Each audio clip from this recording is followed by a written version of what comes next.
Les puissances s'engagent à ne plus procéder à des acquisitions sauvages sans le notifier aux autres pour leur permettre de faire des réclamations.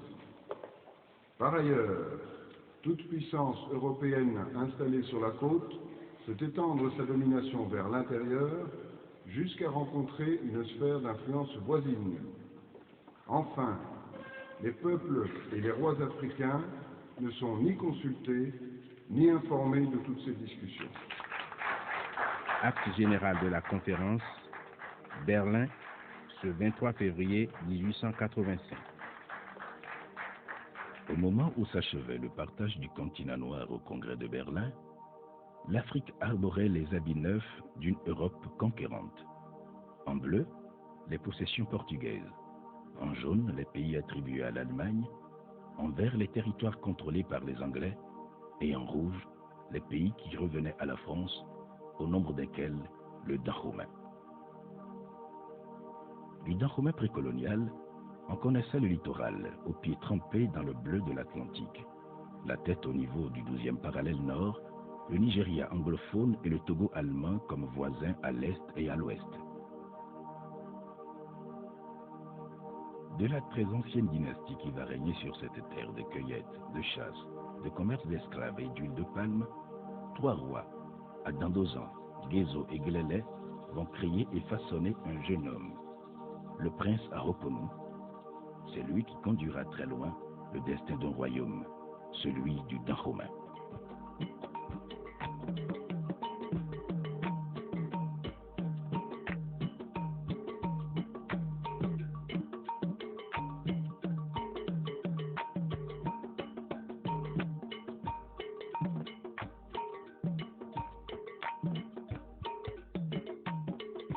Avant qu'il ne soit nommé Vidaho, il a comme nom Wemaju Bedolo Keme. Après ça, il s'est nommé lui-même Khemaro Gundo. Khemaro Gundo veut dire l'oiseau qui est semblable à Manchoumil fait sa maison en rond comme ça. Béranzi, ce n'était pas son nom initial, il s'appelait Ahoponu, de son nom premier. Et il est le fils du roi Glélé, et Glélé qui est fils du roi Gézo. Et il n'était pas le seul fils, bien entendu. Et il n'était même pas le prétendant normal au trône, il n'était pas le Vidaho normalement. Mais les événements ont fait que il est devenu l'homme incontournable. Notre prince Ahoponu a été formé notamment, on cite l'influence du Dajoglo Lometosé, le roi d'Arozan qui est connu sous ce nom-là, et qu'il a reçu une formation particulièrement énergique déjà sous ce roi qui, tout en ayant été, n'est-ce pas, détrôné dans les conditions après un règne de 21 ans, est quand même resté là à la cour parce qu'on ne peut pas mettre à mort un prince.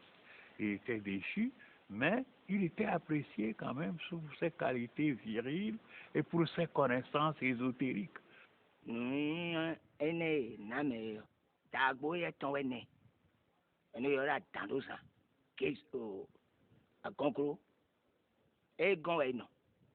Bosso.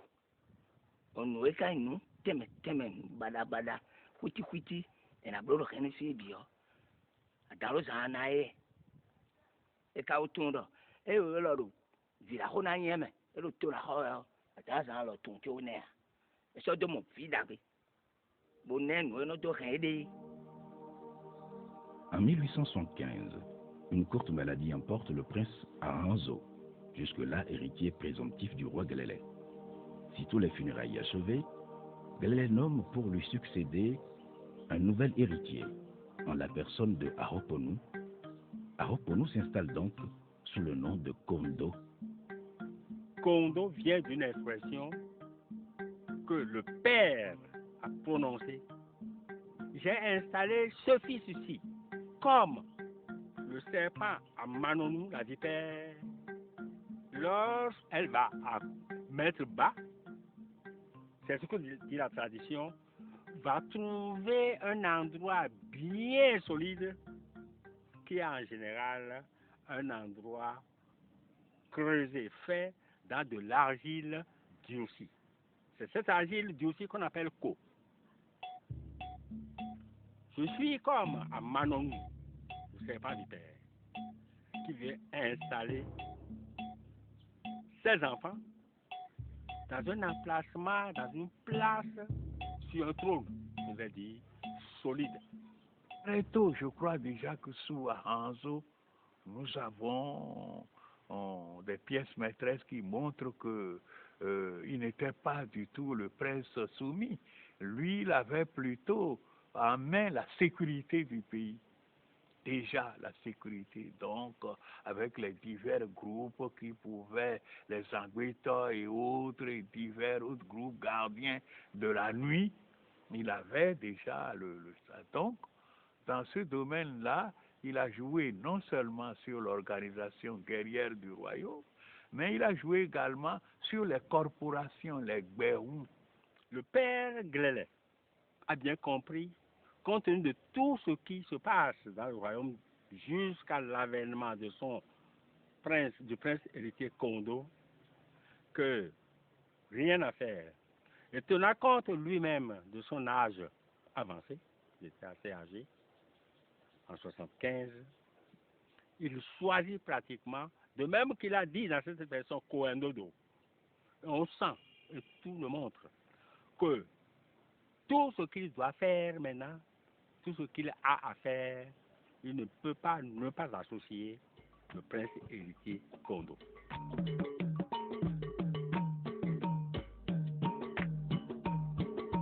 Déjà tendues sous le règne du roi Glélé, les relations entre la France et le royaume du Dahomey se sont pratiquement dégradées lorsque le roi, malade et agonisant, en a confié la gestion au prince Kondo. Au corps du différend, 3 écueils: les incursions répétées sur Porto Novo, la poursuite des sacrifices humains, enfin, le sort des traités sur la cession de Cotonou. Pour Jean Bayol et la délégation qu'il va conduire en ce mois de novembre 1889 auprès du prince Kondo, la mission s'annonçait difficile parce que délicate et ses conclusions déterminantes pour l'avenir immédiat des relations entre la France et le royaume du Dahomey.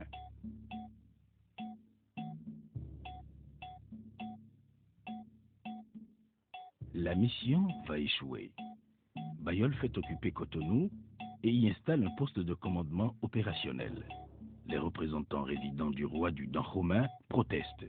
Ils seront arrêtés puis remis à Tofa, roi de Porto Novo, ennemi juré du trône à Abomey.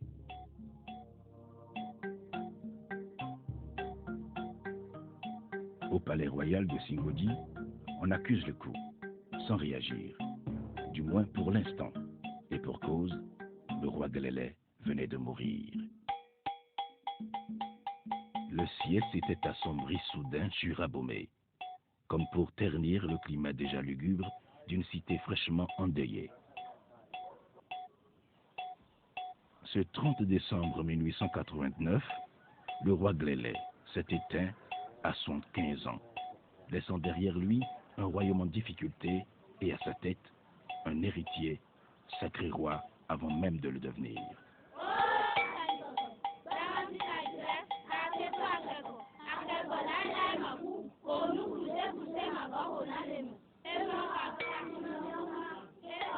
Dans l'antichambre du pouvoir, le prince Kondo donnait déjà des signes d'impatience tant son envie de devenir roi était manifeste.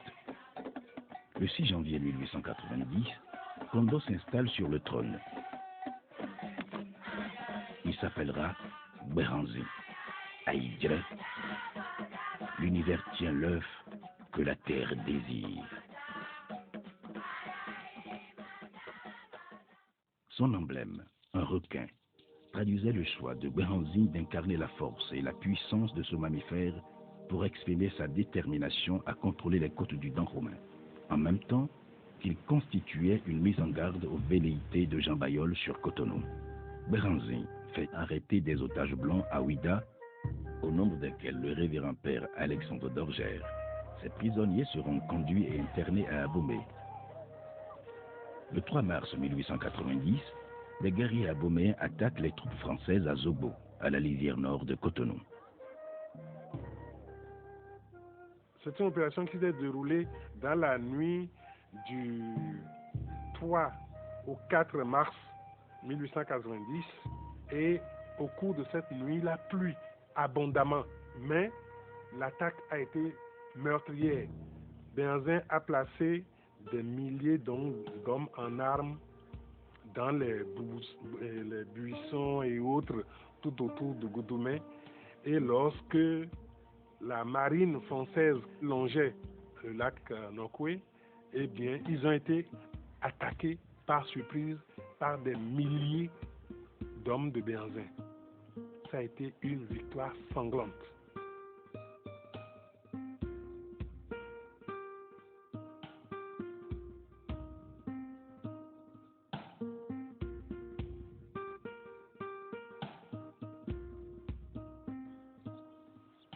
En avril 1890, un mois après le coup de semonce de Cotonou, l'armée du Dahomey prend à revers les troupes françaises à Achupa, dans la vallée de l'Ouémé. La bataille a été rude. Les Français ont reculé et les soldats du Dahomey se sont retirés. La trêve qui a suivi a couvert la période de mai 1890 à mars 1892. Béhanzin écrit au président de la République française pour se plaindre des agissements de Bayol. Bayol est aussitôt rappelé en consultation. Le blocus imposé à Ouida est levé, tandis qu'à Cotonou, les Français peuvent converser librement. Béhanzin ayant accepté qu'il le fasse contre une rente de 20 000 francs. Plusieurs missions françaises de reconnaissance se sont succédées à Abomey pour étudier d'éventuels plans d'attaque. À Cotonou, deux entreprises françaises ont entamé la construction d'un wharf pour des débarquements de soldats, d'armes et d'une quantité suffisante de munitions. De son côté, Béhanzin réorganise son armée. Il se lance dans des achats d'armes pour accroître sa puissance de feu. Au nombre de ces armes acquises, il y avait ce canon, acheté auprès des Allemands par l'intermédiaire d'un négociant venu du Togo, du nom d'Adjavan. La reprise de la guerre était dans tous les esprits. L'armée de Béhanzin attaque au début de l'année 1892 des villages Wati dans la région de Grand Popo. En mars, c'est au tour des villages sur la rive droite de l'Ouémé. Pour s'en convaincre, le gouverneur Victor Ballot remonte l'Ouémé à bord de la Topaze, une canonnière. Il est accueilli par des tirs provenant des soldats de Béhanzin. La guerre était inévitable désormais.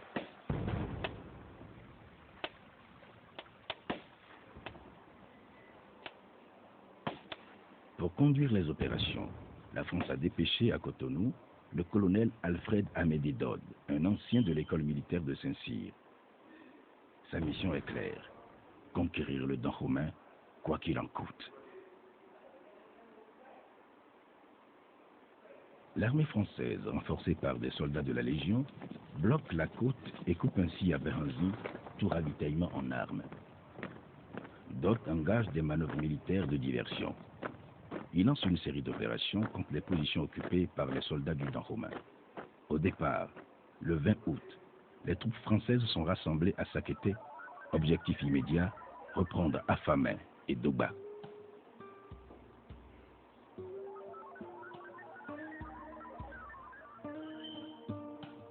Béhanzin, lui, peut compter sur une armée d'une dizaine de milliers de soldats, dont environ 1200 Amazones. Les Amazones, ce corps d'élite de l'armée du Dahomey, qui a laissé aux soldats français des souvenirs mémorables. C'était des femmes qu'on choisissait et qu'on se fidélisait, que le pouvoir se fidélisait par des méthodes occultes. Ces femmes devaient faire un pacte de sang avec le pays, le Dahomey, ce qu'on appelait le Dahomey même.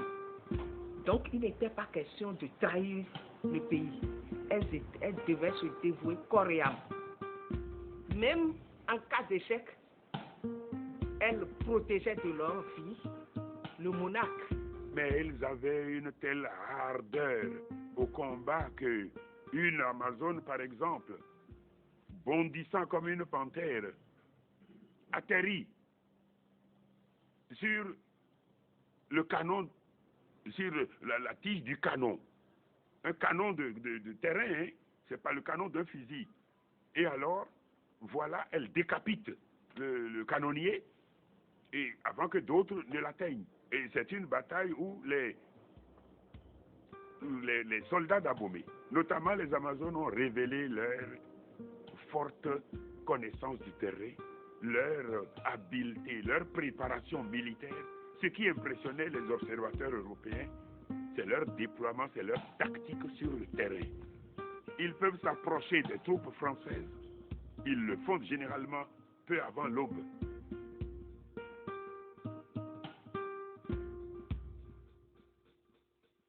Les combats font rage. Le 19 septembre à Dogba, les Français perdent un de leurs officiers de pointe, le commandant Forax. Mais la lutte se poursuit. Pokissa, Akpa et Kotopa seront les prochaines cibles de Dode. Elles seront conquises les 4 et 13 octobre.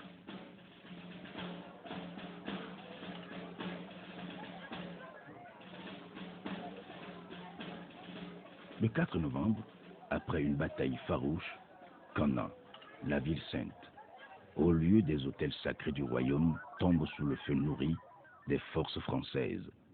C'est un gros verrou qui vient de sauter. Reste Abomey, la cité des rois. Elle tombera à son tour le 17 novembre.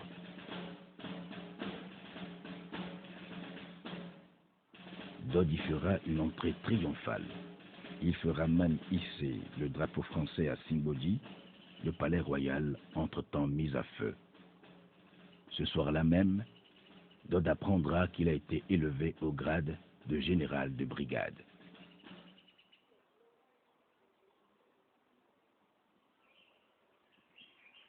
Le 3 décembre, Dode proclame la déchéance et le bannissement du roi Béhanzin. Au nom de la République française, nous, général de brigade, commandant supérieur des établissements du golfe du Bénin, commandeur de la Légion d'honneur, en vertu des pouvoirs qui nous ont été conférés, déclarons le roi Béhanzin à Hydré est déchu du trône du Dahomey et banni à jamais de ce pays. Le Dahomey est placé à compter de ce jour sous le protectorat de la France. Le drapeau bleu, blanc, rouge flotte désormais sur Abomey, vaincu et occupé. Plus tard, Victor Ballot ajoutera à cette présence française un symbole de la République. Il fait construire dans la cour intérieure épargnée par l'incendie le siège du gouverneur. La Deuxième Guerre a été meurtrière. Elle a fait de nombreuses victimes. D'abord chez les Français. Selon plusieurs récits recoupés, on peut estimer à plus d'1 millier le nombre de soldats tués, dont environ 600 officiers, tous grades confondus. On peut encore voir aujourd'hui à Famay l'endroit où ont été enterrés le commandant Forax et ses hommes.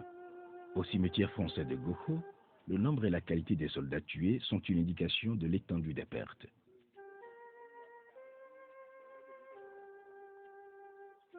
Du côté de l'armée de Béhanzin, le nombre de soldats et d'Amazones tués a été estimé à plus de 2000. Ce nombre pourrait bien être en deçà de la réalité, puisque des crémations de cadavres ont été faites par centaines, dont il n'existe aucune statistique à ce jour. On peut encore voir aujourd'hui dans la palmeraie d'Atupa et à Pokissa des impacts de tirs de canon, des restes de munitions abandonnées et d'autres pièces à conviction retrouvées dans des champs.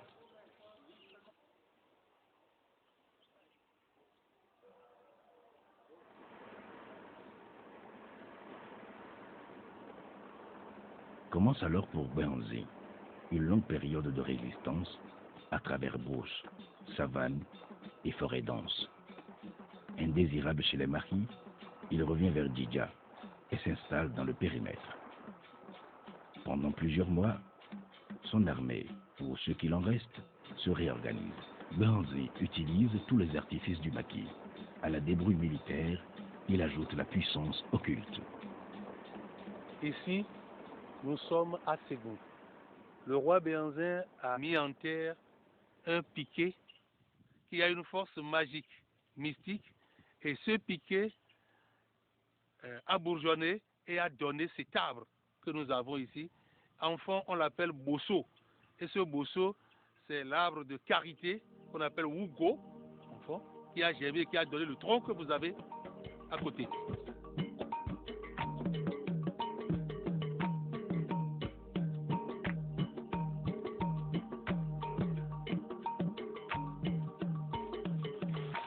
Nous sommes ici à l'eau. Au sol, autour de moi ici, vous voyez des meules. Ces meules, qui sont au nombre de 41, ont servi aux soldats de l'armée de Béhanzin à écraser les poudres à canon. La poudre à canon qui leur a permis de résister encore sérieusement à l'armée coloniale française. Tout au-dessus de ce versant, Béhanzin a installé un mirador qui permettait à ses guetteurs d'avoir une vue sur Abomey et même sur la ville d'Atakpamé, en territoire togolais. Plus tard, lorsque les éléments de Dode ont repéré cet endroit, il a été transformé en belvédère, où les officiers français venaient organiser des pique-niques. On peut encore apercevoir aujourd'hui des piliers de cette construction.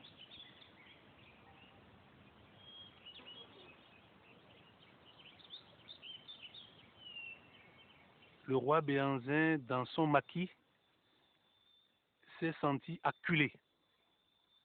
Acculé par les troupes de Dode, il a fini par prononcer sur ces endroits la phrase célèbre qui a fait garder le nom à la localité.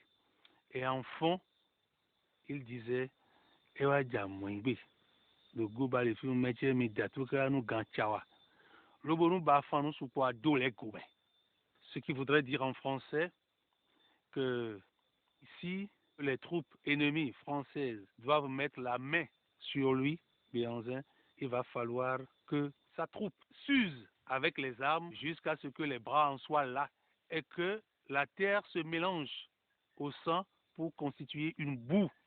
Et seules les mouches iront avertir les populations environnantes que quelque chose s'est passé sur les lieux. Pour le roi Béhanzin, acculé dans le maquis, les mauvaises nouvelles se suivent et se ressemblent. Le général Dode, qui savait le roi moralement atteint, mettra sur ce dernier une pression supplémentaire. Il soutient l'intronisation le 15 janvier 1894 du Gaou Goutili, chef suprême de l'armée de Béhanzin, comme nouveau roi d'Abomey sous le nom de Agooli Agbo. Désormais, seul face à son destin, Béhanzin va prendre une décision, l'ultime décision, celle de se rendre au général Dode. Alors, du fond de son maquis, devant un parterre de soldats et d'Amazones demeurés fidèles, et en présence du grand devin Guédégué, Béhanzin s'adresse une dernière fois à ses compagnons.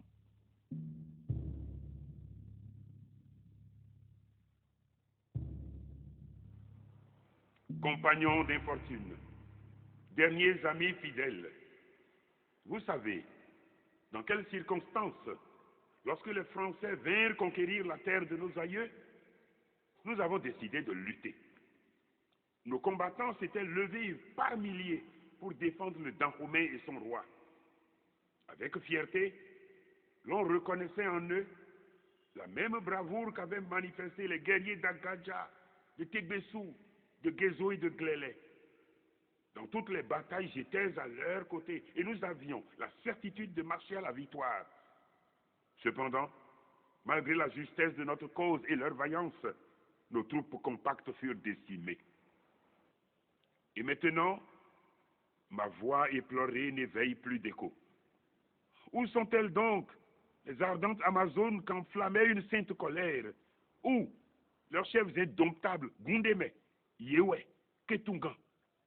Où sont mes valeureux compagnons d'armes? Où leurs robustes capitaines, Godogbe, Tchatchabloukou, Godilla, qui chantera leurs héroïques sacrifices.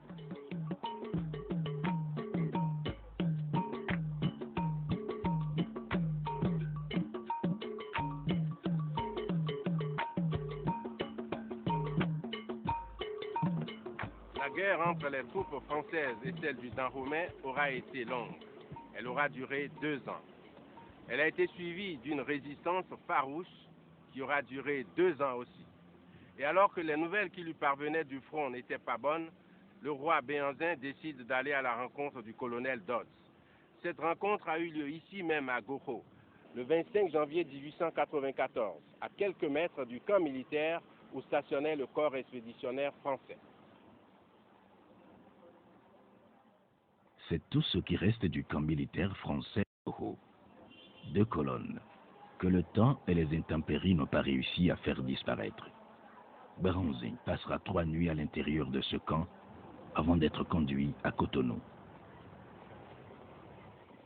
Il y avait 11 personnes qui étaient avec lui, qui vont partir en asile avec lui. Son fils Wanilo, son cousin Adanledjan, 4 de ses femmes, 3 de ses filles, et puis un interprète du nom de Fanu avec sa femme. Le roi Béhanzin avait d'abord été dans un endroit qu'on appelle le blocos de l'Océbienne, non loin d'ici.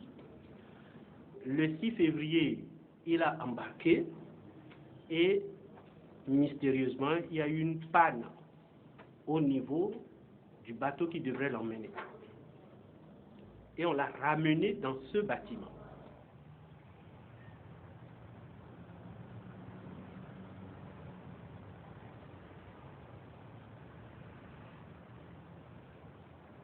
On est allé mettre le roi dans un véritable cachot.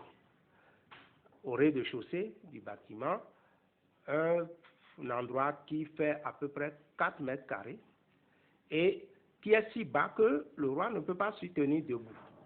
Nous avons vu des barres de fer fixées au mur et qui portaient à l'époque des chaînes. Donc, c'est ici que le roi Béhanzin a pris réellement conscience de sa condition de captif de guerre. Il a toujours cru jusqu'ici qu'il devrait se rendre en France pour rencontrer le roi des Blancs et s'expliquer avec lui de roi à roi.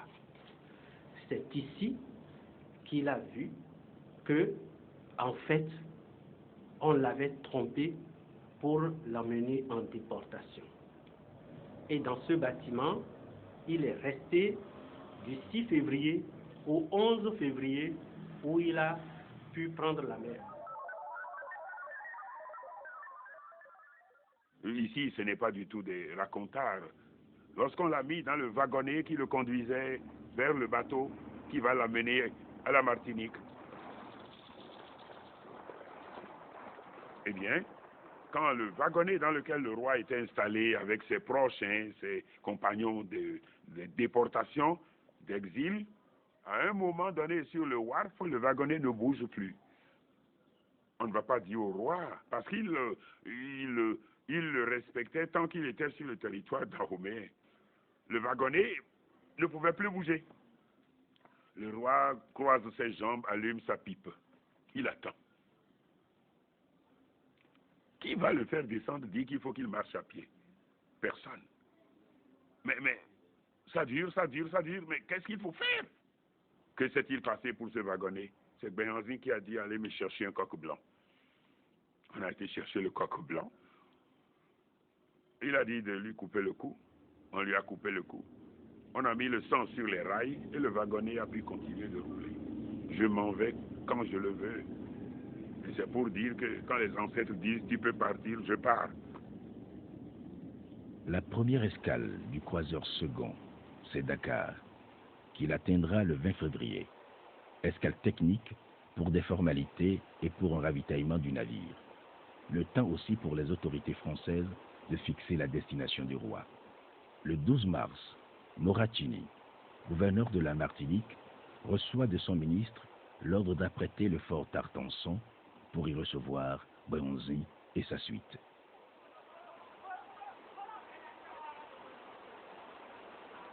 Parti de Cotonou le 11 février 1894, le voilier Le Second, qui était dirigé par le capitaine Privé, un proche collaborateur du colonel Dodds, a fini par accoster ici au carénage de Fort-de-France. Juste derrière moi, c'est ici que l'on nettoyait la coque des navires et c'est ici que le roi Béhanzin et sa suite ont débarqué et ont commencé leur exil martiniquais. Nous sommes le 30 mars 1894.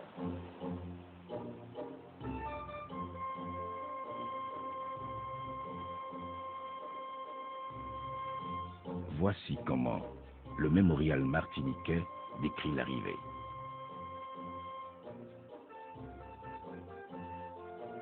« 17 heures. Les spectateurs retiennent leur souffle. Ce doit être lui avec ce pagne de soie verte. Un frémissement parcourt la marée humaine, brusquement silencieuse, comme saisie par la solennité de l'instant. Béhanzin est le premier à mettre pied à terre, suivi de près par le capitaine Privé. Arrivent ensuite le secrétaire, l'interprète, les femmes et les enfants. Tout le long du parcours qui les conduit au fort Tarpenson, il y avait une grosse affluence. Tout ce monde voulait voir la famille royale, particulièrement les femmes et les filles qui sont de vraie beauté et dont la régularité des traits, le buste nu et bien découpé, retiennent l'attention de la foule. Premier arrêt du cortège au siège du gouverneur. Le roi est présenté au gouverneur Moratini. C'est à lui qu'incombe dès cet instant la lourde mission de garder Béhanzin et les siens. 2 kilomètres plus loin et 80 mètres plus haut, le cortège du roi arrive au fort Tarpenson. Construit en 1867 pour surveiller la rade de Fort-de-France, le fort Tarpenson n'a plus aujourd'hui le charme de sa jeunesse. Il est presque à l'abandon. On murmure d'ailleurs que la marine française, qui en est le propriétaire, s'apprêterait à le céder à la ville de Fort-de-France. Ici, le roi Béhanzin et sa suite vont s'installer pour un séjour qui va durer 4 ans.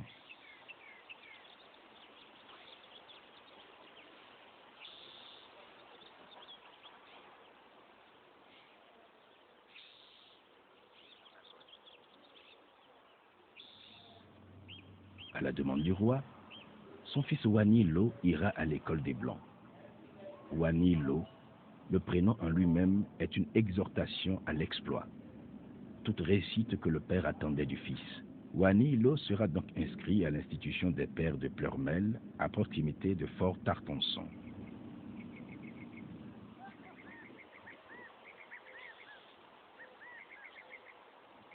À Dandédian n'aura pas cette chance. Il sera logé et nourri, mais à une autre enseigne. À Izouno, à Dandédian, cousin du roi, s'était illustré de fort mauvaises manières en frappant un officier français à Abomey.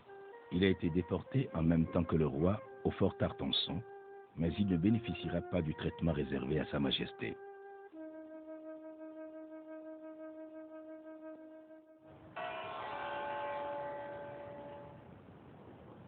« 3 juillet 1894.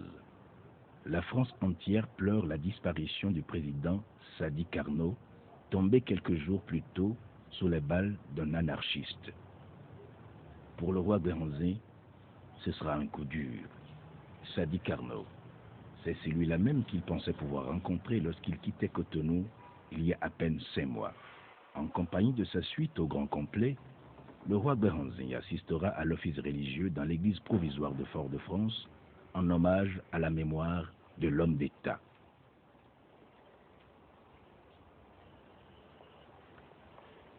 Des fidèles ont été surpris de voir le roi et ses proches couler des larmes de compassion durant cette messe. Un mois plus tard, le roi reviendra à cet endroit, cette fois-ci pour des cérémonies plutôt gaies.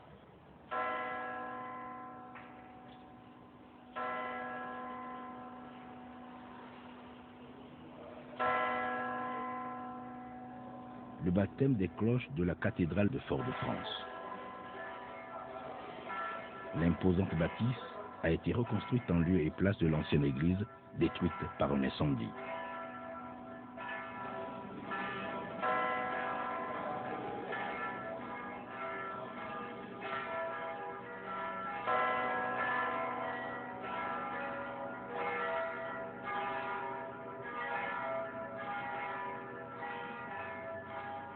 Courant mars 1895, les pensionnaires du fort Tartanson se plaignent des coupes sombres intervenues sur le montant de leur allocation. Le gouverneur Moracini est sommé de s'expliquer. Il le fait en qualifiant les allégations de calomnie, tout en justifiant les restrictions incriminées par des constats de dépassement de dépenses et de gaspillage chez les domestiques.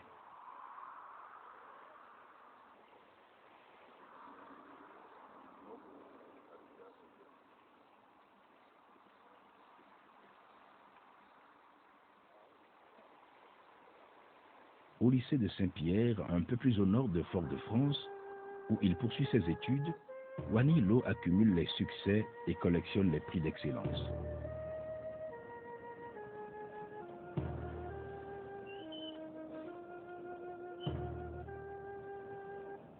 Son père, le roi Béhanzin, s'est rendu plusieurs fois à Saint-Pierre pour assister en personne à des cérémonies de remise de prix.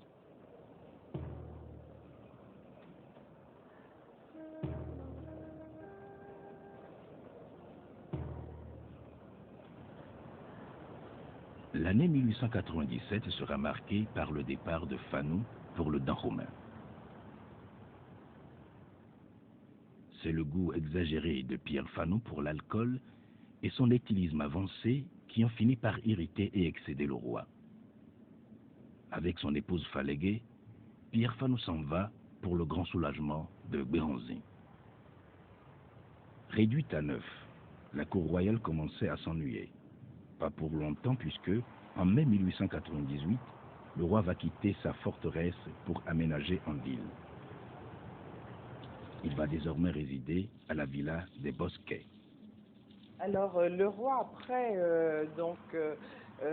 Tartanson, a été ici pendant à peu près 6 ans, juste avant de repartir. Et ce que nous savons de cette période, pour nous en Martinique, ce qui a un petit peu marqué les esprits, je dirais, moi j'ai un souvenir simplement de ma grande-tante, tante Vivi.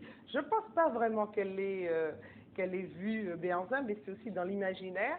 Elle disait, ah oui, c'est quelqu'un, il marchait, il crachait, mais il y avait un grand pot, il crachait pas par terre, et il avait une ombrelle, un parasol, et il y avait les gens qui le suivaient, et il avait une pipe, et il marchait dans Fort-de-France. Alors ça, les gens l'ont remarqué parce que c'était aussi quelque chose de tout à fait exceptionnel.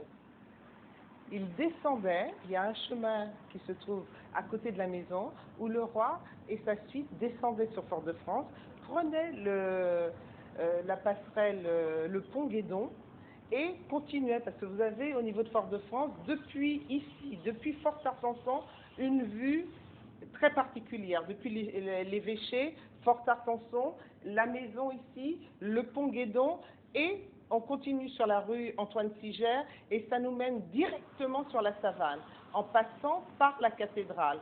Et c'était un chemin que Béhanzin prenait assez souvent, puisqu'il se promenait devant la savane, et il allait aussi du côté de la bibliothèque Schœlcher qui avait été finie d'être construite.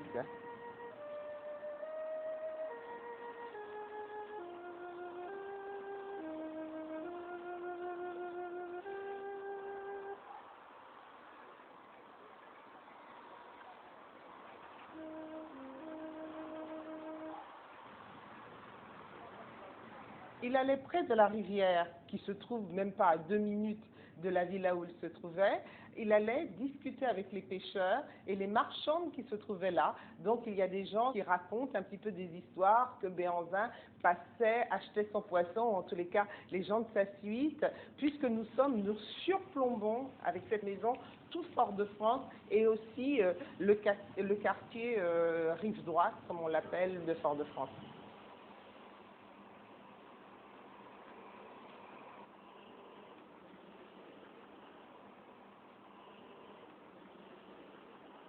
Pour s'être rendu quelquefois à la messe du dimanche, le roi Béhanzin est devenu un fidèle de la cathédrale de Fort-de-France.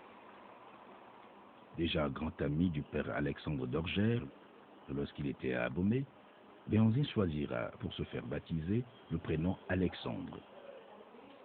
Des proches l'ont vu plusieurs fois, le cou entouré d'une chaînette en or, au bout de laquelle pendait une croix. Sans doute, celle que lui avait offerte un prêtre portugais, alors curé à Ouida. le roi serait-il devenu Alexandre Behranzin? À la villa des Bosquets, la santé d'Adanledjan s'est brusquement dégradée. On le savait malade d'une bronchite chronique. Adanledjan décède le 15 mai 1899 à l'hôpital militaire de Fort-de-France.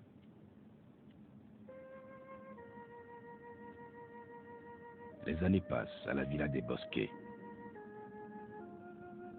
En 1901, le roi va mal. Son moral est entamé. De plus en plus, Behranzin manifeste sa détermination à retourner au Dahomey. Aidé par ses amis, un journaliste et un député, le roi va engager un combat épistolaire avec l'administration française.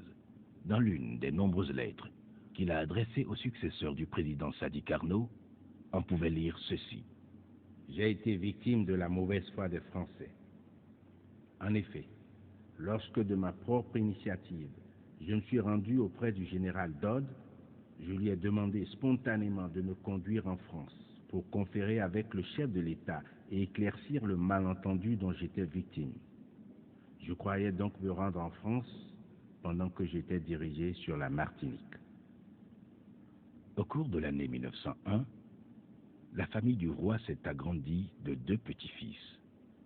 D'abord le 11 mai, Agbokpanou, une des filles du roi, donne naissance à Frédéric. 3 mois plus tard, un deuxième petit-fils du roi va naître. Il s'appelle Gabriel. Cette fois, l'heureuse maman sera Mekouyon, une autre fille du roi Behranzin.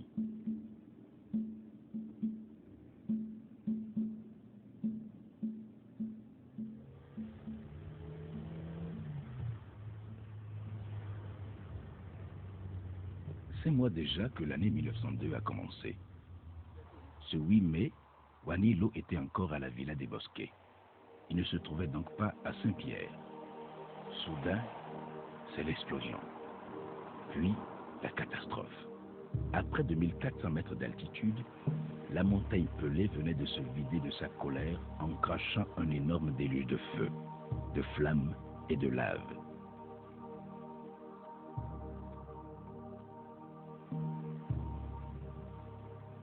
Sous un torrent de boue visqueuse et brûlante, la ville de Saint-Pierre a été totalement engloutie.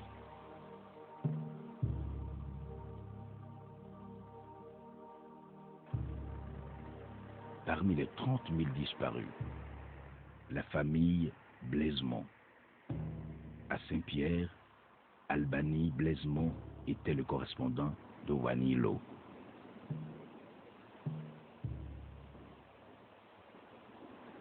En 1903, les visiteurs qui se succèdent à la villa des Bosquets décrivent le roi Behranzin comme un sujet physiquement fatigué et très préoccupé par l'idée de retourner dans son pays natal.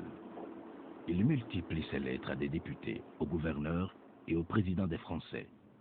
Dans l'une de ses correspondances, Behranzin écrit « Je crois que si le gouvernement était éclairé, je serais rétabli dans mes anciens pouvoirs, en même temps que dans l'amitié de la France. »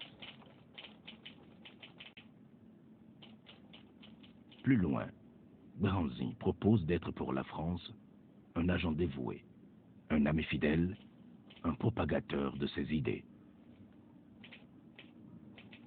À Paris, où ses propos ont été relayés par la presse, le pouvoir central fait la sourde oreille.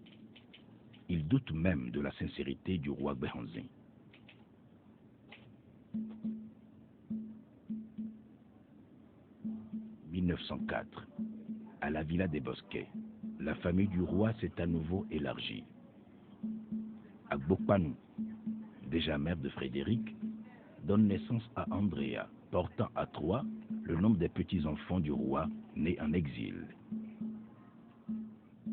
Elle est née des liaisons de ma grand-mère avec un capitaine de cavalerie français, M. Louis Souffleur. Vous savez, à l'époque, M. Louis Souffleur, qui créait pour son grade, disons, n'a pas reconnu ma mère. Donc ma mère a signé le nom de son grand-père. Elle a signé Berlin. C'est par la suite que les actes ont été faits, quand elle est rentrée avec sa mère, elle a grandi, que les actes ont été faits, et que le nom de son père a été mis sur ces actes.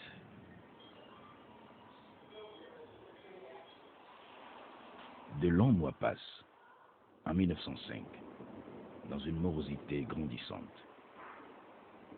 Début 1906, sous la pression conjuguée du journaliste Adolphe Lara et du député Pressensé, ardent défenseur des droits de l'homme, le ministre des colonies autorise enfin un changement de climat pour le roi.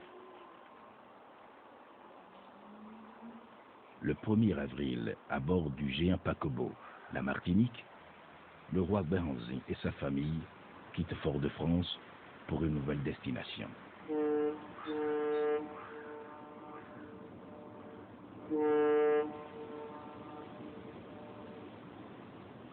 Bordeaux sera la première escale du voyage. Puis Marseille, que la délégation du roi atteindra par le train. Le séjour ici est de courte durée. Le temps pour Béhanzin, que l'on voit ici un peu amaigri, de visiter l'exposition coloniale.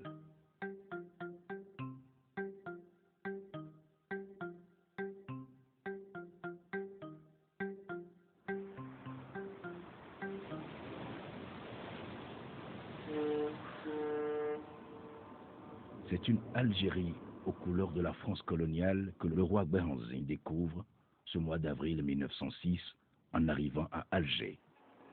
L'Algérie, c'est l'Afrique, mais pas le Dahomey, qui pour le roi paraissait encore lointain.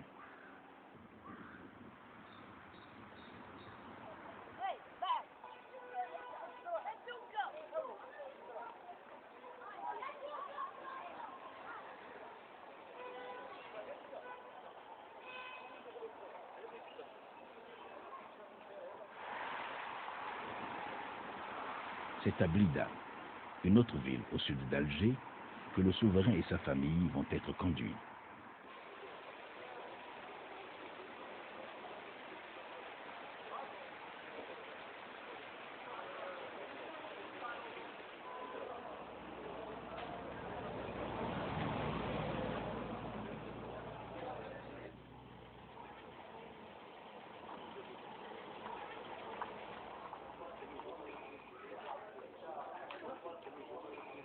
Voici la façade de l'ancien couvent des sœurs carmélites, devenu plus tard Villa la Paisible.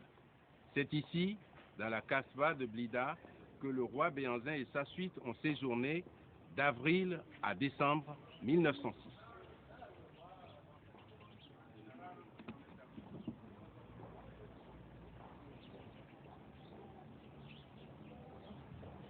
Voici ce qui reste de la villa où le roi a résidé.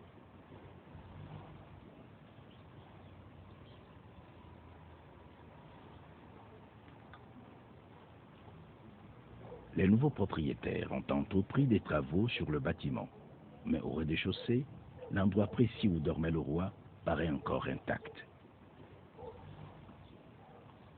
Béhanzin passera 8 mois à cet endroit, dans la souffrance physique. Il était souvent malade, mais aussi dans la douleur morale. Le roi s'alimentait très peu. Il avait réduit la fréquence de ses sorties en public. Son entourage affichait calme et dignité, malgré sa hantise du pire. Le 7 décembre, la santé du roi s'est détériorée. Béhanzin souffrait, selon son médecin, d'une grippe bronchopneumonique. Accompagné de son fils Wanilo et 3 de ses épouses, le roi est transféré le lendemain à l'hôtel de Nice, devenu Tipaza à Alger.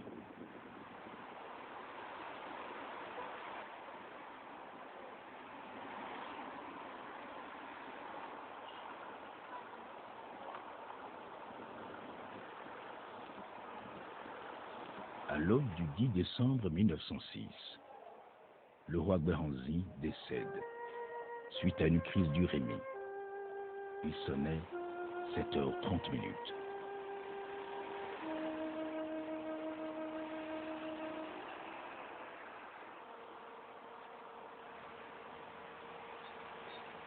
Le 11 décembre, le roi Béhanzin a été inhumé au cimetière chrétien Saint-Eugène d'Alger, en présence de ses proches, du représentant du gouverneur général et d'une foule nombreuse de personnalités.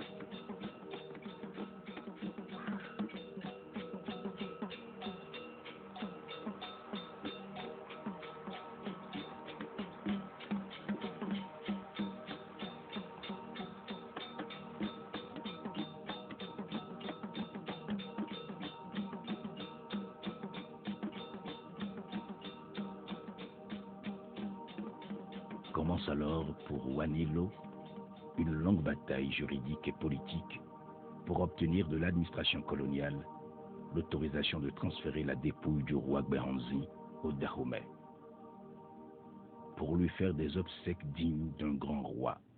Ce sera chose faite en mars 1928.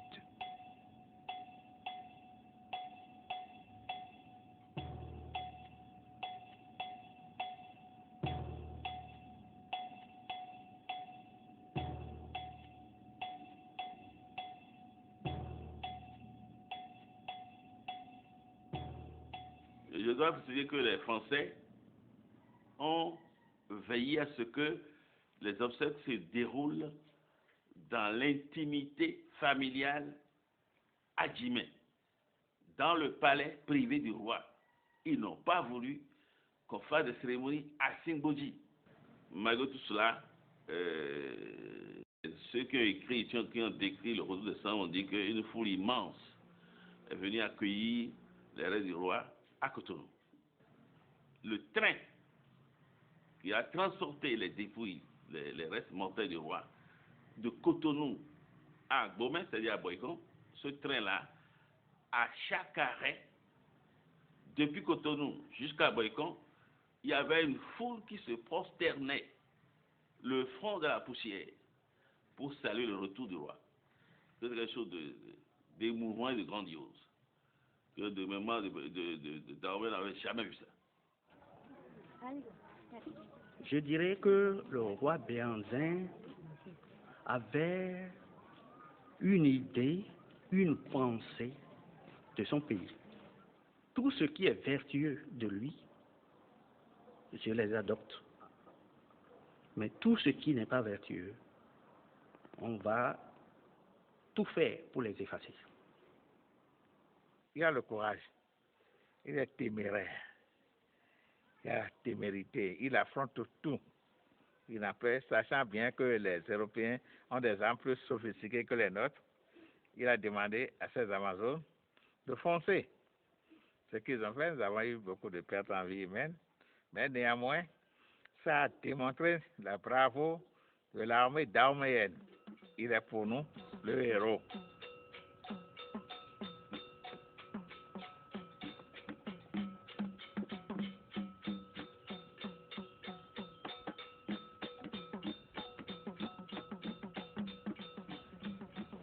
Le père d'Orgère a été exclu par le gouvernement français parce qu'il était trop près des Noirs. Le Béhanzin lui a offert la seule récade en argent avec sa tête dessus. Et j'ai retrouvé cette récade dans les montagnes de Toulon, qui a été transmise de génération en génération. Et la résistance de Béhanzin m'a toujours plu. J'ai trouvé que cet homme-là, il avait été, on l'a dénigré, bien sûr, il fallait bien le dénigrer, le roi requin, on l'appelait le roi requin, on le disait, bon. Et beaucoup de chefs militaires français ont trouvé sa valeur.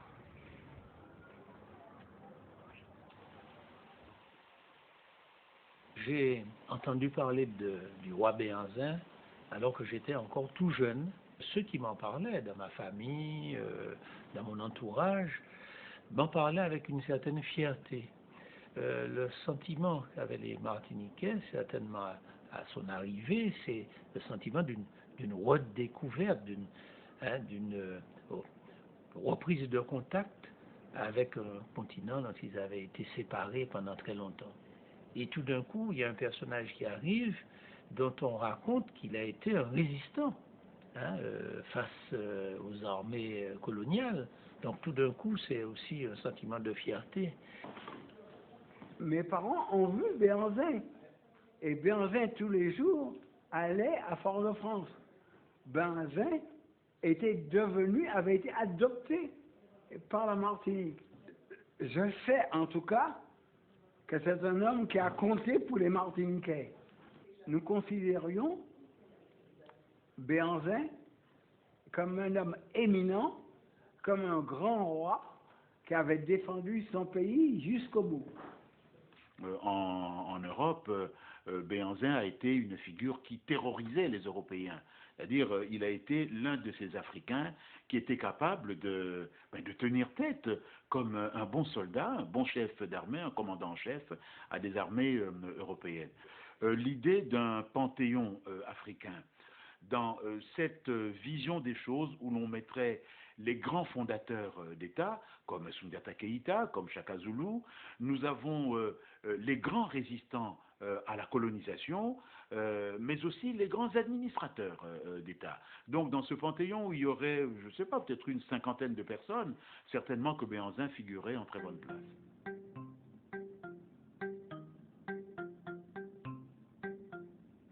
Malgré l'éloquence des témoignages sur l'homme et sur ses hauts faits, des questions jusqu'ici sans réponse continuent de jeter une ombre sur la vie de Béhanzin. Le jeune prince avait-il réellement éliminé tous ses frères rivaux et prétendants au trône pour ne demeurer que l'unique héritier présomptif de son père, le roi Glélé? Béhanzin a-t-il vraiment fait tuer sa mère pour éviter à celle-ci de subir d'éventuelles représailles? Béhanzin a-t-il été trahi par son frère et chef d'état-major, le Gaou Goutili? 100 ans après la disparition du souverain, ces interrogations demeurent et renforcent davantage l'énigme que constitue le roi Béhanzin.